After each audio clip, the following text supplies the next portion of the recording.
हरियाणा के गुरुग्राम में एक बार फिर नमाज को लेकर विवाद सामने आया है। गुरुग्राम के एक गांव में नमाज के दौरान कुछ लोग हथियारों के साथ मस्जिद में घुसे और वहां नमाज अदा कर रहे मुसलमानों को प्रताड़ित किया।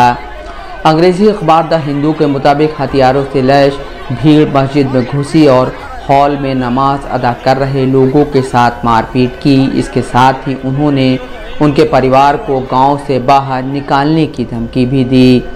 इस मामले में भोराकला गांव में रहने वाले सूबेदार नज़र मोहम्मद ने एफआईआर दर्ज कराई है। गांव में 4 मुस्लिम परिवार रहते हैं।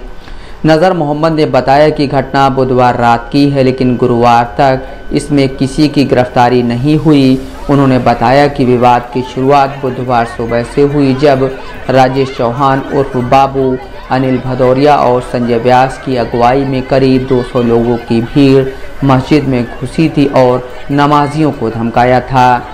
नज़र मोहम्मद कहते हैं, रात में जब हम मस्जिद में नमाज हॉल में थे तो कम से कम 12 लोग फिर से मस्जिद में घुसे। उन्होंने नमाजियों के साथ मारपीट की। उनमें से कई लोगों को चोटें आई हैं।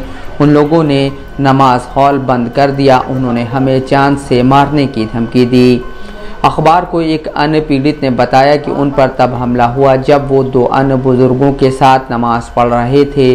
उन्होंने कहा कि युवाओं का समूह मस्जिद में घुसा और वहां मौजूद लोगों से मारपीट की। उन लोगों ने नारेबाजी की और सभी को मस्जिद से बाहर कर दिया।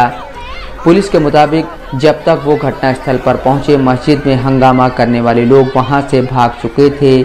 मानेसर के डिप्टी कमिश्नर मनवीर सिंह ने द हिंदू को बताया कि मस्जिद से एक मोबाइल फ़ोन बरामद हुआ है जो भीड़ में से किसी का है।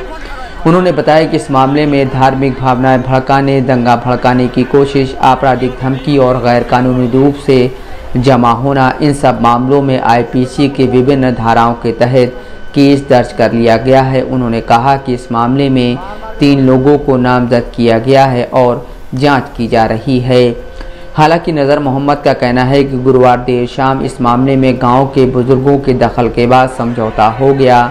उन्होंने कहा कि यह समझौता बिना किसी तरह के दबाव में हुआ है। वो कहते हैं, हमें लंबे समय से प्रताड़ित किया जा रहा था। जब हमला हुआ तो हमने शिकायत करने का फैसला लिया। अब जब गांव के बड़े बुजुर्गों ने माफ़ी मांगी है और आगे से ऐसा ना होने देने का वादा किया है, तो हमने इस मामले को आगे ना खींचने का फैसला लिया। नफीस अहमद, दस्तक लाइव न्यूज़।